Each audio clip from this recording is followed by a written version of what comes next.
Sallallahu wasallam ala nabi sayyidina Muhammadin wa alihi wa sahbihi ajma'ina. Sallallahu wasallam ala nabi sayyidina Muhammadin wa alihi wa sahbihi ajma'ina. Kisah Nabi Muhammad Sallallahu Alaihi Wasallam, lahirnya Nabi terakhir. Ribuan tahun lalu, Mekkah hanyalah sebuah lembah di tengah padang pasir, tempat persinggahan para kafilah dagang yang kemudian diubah menjadi sebuah kota di masa kekuasaan Nabi Ismail alaihi salam. Kota Mekkah juga menjadi saksi atas lahirnya Khatamul Anbiya, penutup para nabi. Beliau adalah Muhammad bin Abdullah. Nenek moyang Nabi Muhammad bernama Hashim bin Abdul Manaf. Saat Hashim berkuasa, kota Mekkah terkenal dengan pusat perdagangannya yang makmur. Tidak ada yang dapat menyaingi kemampuan berdagang masyarakat Mekkah pada saat itu. Namun sayangnya, kehebatan masyarakat Mekkah dalam berdagang tidak sebanding dengan kebiasaan jahiliyah yang sering mereka lakukan. Hei, lihatlah burung itu. Sedari tadi ia terbang di atas kepalaku, lalu berbelok ke arah kiri. Nenekku pernah berkata, jika burung itu berbelok ke arah kiri, maka kau akan tertimpa sial. Benarkah ucapanmu? Ya, tentu saja. Menurut kepercayaan masyarakat jahiliyah, jika burung itu berbelok ke arah kanan, maka nasib baik akan datang. Begitupun sebaliknya. Orang-orang Arab pada masa jahiliyah sangat percaya pada tahayul. Kebiasaan jahil lainnya adalah tentang penyembahan berhala. Awal mula penyembahan berhala di kota Mekkah ketika seorang bernama Amr bin Luhai membawa sebuah berhala besar bernama Hubal dari Syam. Lalu diletakkan berhala Hubal itu di sekitar Ka'bah dan ia menyuruh orang-orang menyembahnya. Ayo cepat, bawa kemari minumannya. Kerongkonganku rasanya kering sekali. Sabarlah sebentar kawan. Bagaimana kalau kita berjudi sambil minum-minum? Tawaranmu sungguh menggiurkan. Tentu aku tidak bisa melewatkannya kali ini. Hei, kamu yang duduk di sana, panggil para penari untuk menghibur kami. Tidak hanya berjudi dan minum arak, pencurian, perampokan juga hal yang sering terjadi. Sasarannya orang asing yang mereka temui di jalan. Hei kau, cepat turun dan serahkan semua harta yang kalian bawa.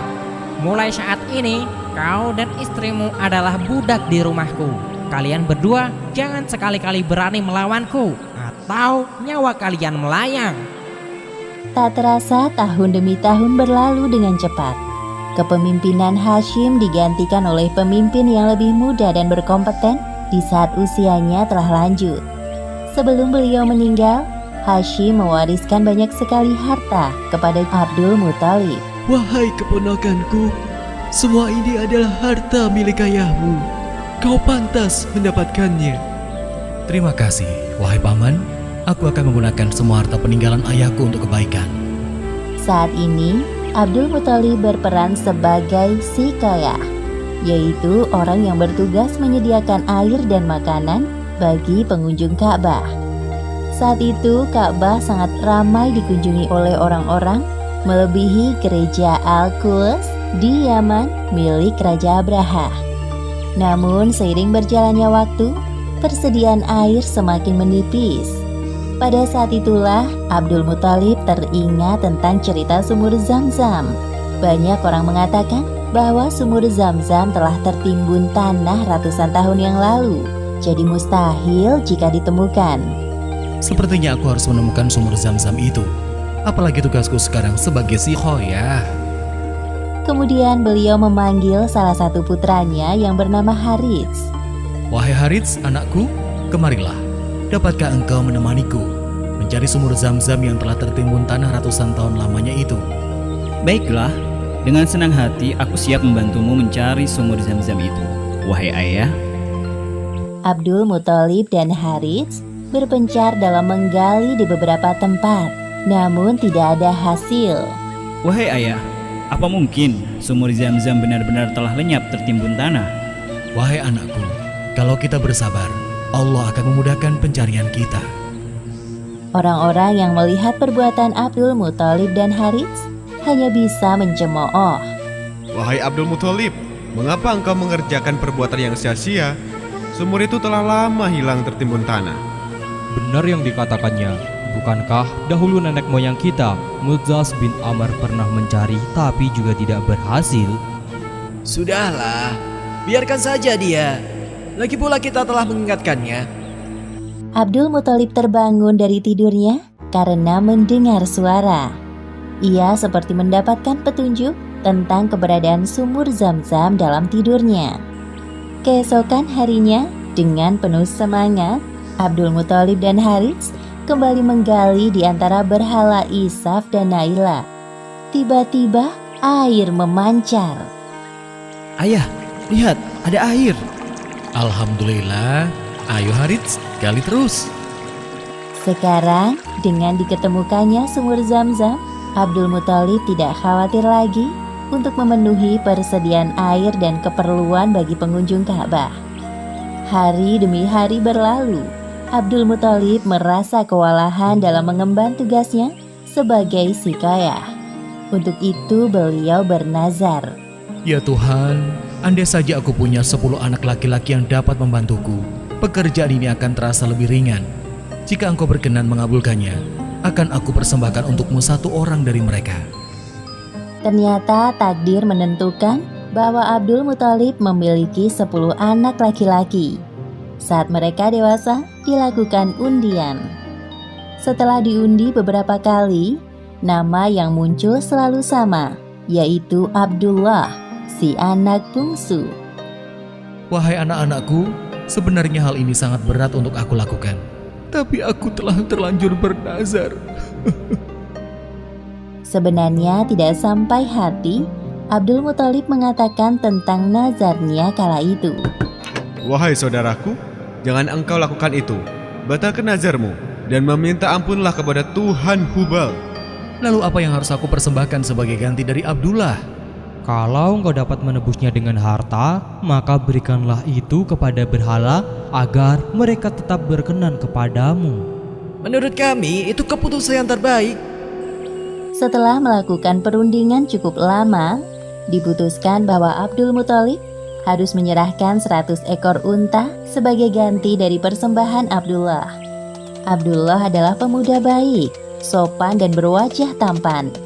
Banyak gadis-gadis Mekah yang tertarik dengannya, apalagi ketika mereka mendengar bahwa nyawa Abdullah setara dengan 100 ekor unta. Mendengar kenyataan bahwa Abdul Muthalib berencana menjodohkan Abdullah dengan anak dari Wahab bin Abdul Manaf, para gadis Mekah itu tentu kecewa. Allah Subhanahu wa Ta'ala telah menentukan jodoh Abdullah dengan Aminah, gadis yang memiliki nasab yang paling baik di kalangan suku Quraisy. Akhirnya mereka berdua menikah. Wahai istriku, musim semi telah tiba. Ini tandanya aku harus melakukan perjalanan dagang ke Syam. Pada saat itu, Aminah sedang hamil muda. Jika itu memang kewajibanmu, pergilah wahai suamiku. Meskipun sesungguhnya aku sangat berat untuk melepas kepergianmu. Simpan kekhawatiranmu, wahai istriku. Aku sekarang ini harus bekerja keras untuk calon bayi yang ada di dalam kandunganmu ini. Keesokan harinya, Abdullah berangkat bersama kafilah dagang yang lain. Aminah melepas kepergian suaminya dengan doa. Perjalanan dagang Abdullah berjalan lancar. Dalam perjalanan pulang, Abdullah singgah di Madinah untuk menemui sanak saudara dari ibunya. Ketika beristirahat, tiba-tiba Abdullah merasakan kesakitan dan merasa tidak sanggup melanjutkan perjalanan. Wahai kawanku, sepertinya aku tidak sanggup untuk melanjutkan perjalanan ke Mekah. Tolong sampaikan kabar tidak baik ini kepada ayahku. Baik, wahai Abdullah, aku akan menyampaikannya kepada Abdul Muthalib sesampainya di Mekah. Ketika berita itu sampai ke telinga Abdul Muthalib, beliau segera menyuruh anak sulungnya, Harits, untuk melihat kondisi Abdullah dan mengajaknya untuk pulang ke Mekah. Namun setibanya Harits di Madinah, Abdullah telah meninggal beberapa saat sebelum kau datang, wahai Harits. Inna lillahi wa inna ilaihi raji'un. Semua anggota keluarga Abdul Muthalib berduka mendengar kematian Abdullah. Tentu saja Aminah lebih berduka karena kehilangan suami yang sangat dicintainya. Wahai bayi yang ada dalam perutku, semoga kelak engkau tumbuh menjadi orang yang bermanfaat bagi sekitar, seperti mendiang ayahmu, walaupun kalian belum sempat bertemu. Abdullah meninggalkan warisan berupa beberapa hewan ternak dan seorang budak perempuan bernama Ummu Aiman.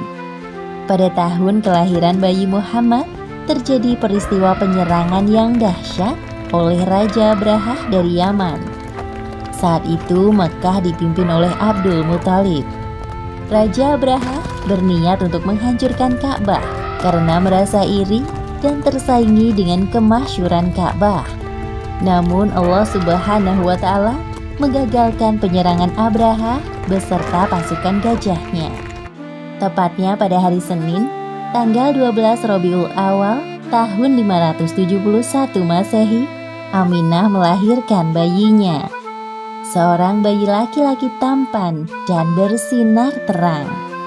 Semua keluarga besar bersuka cita dengan kelahiran Muhammad, seolah-olah Abdullah hadir kembali di tengah-tengah mereka. Kehadiranmu mengingatkanku pada ayahmu. Sungguh, memandang wajahmu mengingatkanku akan ayahmu, wahai cucuku. Dengan penuh sukacita, Abdul Muthalib menggendong cucunya untuk bertawaf di Ka'bah. Ya Allah, terima kasih atas hadiah terindah ini. Aku sangat bersyukur atas kelahiran bayi ini. Akan kuberi nama dia Muhammad. Setelah lewat 7 hari, Abdul Muthalib menyembelih unta sebagai ungkapan rasa syukur atas kelahiran bayi Muhammad. Wahai Abdul Muthalib, siapakah nama bayi ini? Aku memberinya nama Muhammad. Semoga kelak bayi ini menjadi orang yang terpuji dimanapun ia berada. Aminah memandang bayinya dengan perasaan bahagia, seperti doa yang selalu ia panjatkan. Allah Subhanahu wa Ta'ala telah menakdirkan Muhammad menjadi orang yang berpengaruh dalam mengubah sejarah dunia. Seperti yang disebutkan dalam Al-Quran, Surat Al-Anbiya ayat 107. Dan tiadalah kami mengutus kamu, Muhammad, melainkan untuk menjadi rahmat bagi semesta alam. Demikianlah akhir kisah lahirnya Nabi terakhir, Muhammad Sallallahu Alaihi Wasallam. Beberapa hikmah yang dapat kita ambil dari kisah ini, diantaranya, pertama, kesabaran dan niat baik dalam melakukan pekerjaan akan dimudahkan oleh Allah Subhanahu wa Ta'ala, seperti tekad kuat Abdul Muthalib dalam menemukan sumur Zam-Zam untuk memakmurkan Ka'bah. Kedua, jangan terlalu lama larut dalam kesedihan, karena semua yang bernyawa pasti mati dan digantikan dengan generasi baru, seperti kelahiran bayi Muhammad yang menjadi penyejuk hati bagi keluarganya setelah kematian Abdullah. Wallahu a'lam bishawab.